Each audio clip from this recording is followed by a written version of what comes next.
Something I really appreciate and respect about Paul is I've kind of seen sort of where you started and where you are now and the growth that's happened. And you mentioned experimentation in 2020. Yeah, yeah. And like I've kind of seen your journey and all the things that you've been doing.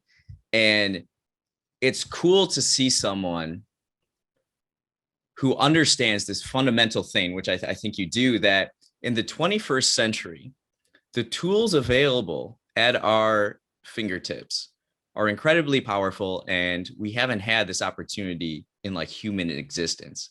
And there's this possibility of designing the life that you want to live. You can do that, but that means you have to figure out how you're going to do it. And Yeah, it yeah. seems like you understood that main idea, and you've just been trying and putting a lot of work towards discovering what that is for Mhm, you. mhm. And when you say failures, the failures, it's cool to see people that aren't afraid to start, because that's the thing you have to do in order to live a happier life, a more fulfilling life, is you have to start on these basic things. And understanding that when you start, you're not going to be successful all the time, but the failures are just learning opportunities. You just keep growing and growing, getting It better was and better, I thought you I know? wanted to do a podcast where I eat oatmeal every morning and talk about whatever. And it was called Morning Oatmeal. And I would get on camera and I would make myself a bowl of oatmeal and then I would just talk about like a book I'm reading. And I stopped doing that because I thought it was, I don't know. It was kind of a fun thing, and like there's value to entertainment in that manner, but it's like I just stopped doing it because I thought it was ridiculous. But at the same time, I would encourage people. I would dare them to be ridiculous, and I would dare them to have like fun in the moment ideas. And then you realize, wait, that was kind of a dumb idea. We're so afraid of being seen as normal, I think.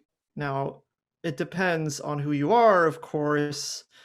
You know, it's just, if you're high in creativity, please just be as ridiculous and off the rails as you want. Like, go start a fucking podcast. Sorry if I can't curse on this. I forget. If with oatmeal, bowl of oatmeal, and talk every morning about that. Yeah. Well, we don't really know what we want, I think, until we start trying these things out Yeah. in public. And when you say like you're very good at knowing what you want, I think, well, I'm a lot better now and knowing what I want because I've gone through so many iterations in this last year of thinking, oh, this is what I meant to do. This is what I'm here to do. I'm here to do Yeah. a podcast with oatmeal, or I'm here to do this like silly thing. And that wasn't what I was meant to do. And now I'm a lot closer to You keep getting this closer. life that I'm living where I feel like this is what I am supposed to be doing. I should be teaching, I should be like making a course on video editing and teaching people how to think about video and how to tell stories in an interesting manner and inspire people to be more creative and kind of guide people in that direction. And I could have only gotten to that point if I had those iterations, those Yeah. failures. And I only call them failures not because they didn't have any views, but because I realized I don't want to do this. Like, that's it. I just didn't want to do it anymore. So I And wanted to do it something seems else. like Yeah. there's kind of like you have a mindset where you don't get too attached to your ideas. You You put can't. them out and then you Yeah. think to yourself, okay, I don't want to do that anymore, so I'm going to move on, rather than trying Yeah. to like get down on yourself for like this one particular, Yeah. you got to move forward. Nobody remembers the oatmeal podcast except me, and I torture myself over it all the time. It's like, Paul, what the fuck was that? So the only person who knows all of your failures is you. Like, Yeah. there's not a single person alive who's thinking, man, that Paul guy, he is a fucking failure for having started those 8 projects that went nowhere. That guy is a loser.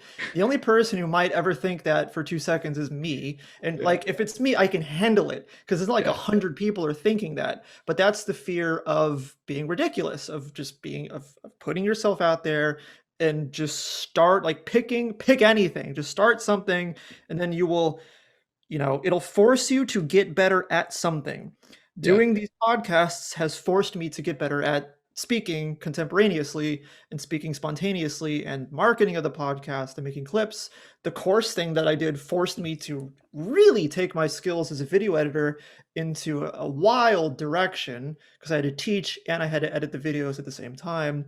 So forcing yourself into a goal or into a creative pursuit is going to teach you a skill or set of skills. And then nothing is ever really a failure because now you have that experience practicing those skills. Yeah. Like the copywriting that I did for my sales page, like I'm not a copywriter, and you could say, oh, it's a failure because you only had so many students. Well, I'm a lot better at writing copy than I was 6 months ago because I wrote that thing. Yeah. And that's an experience, and that's very useful.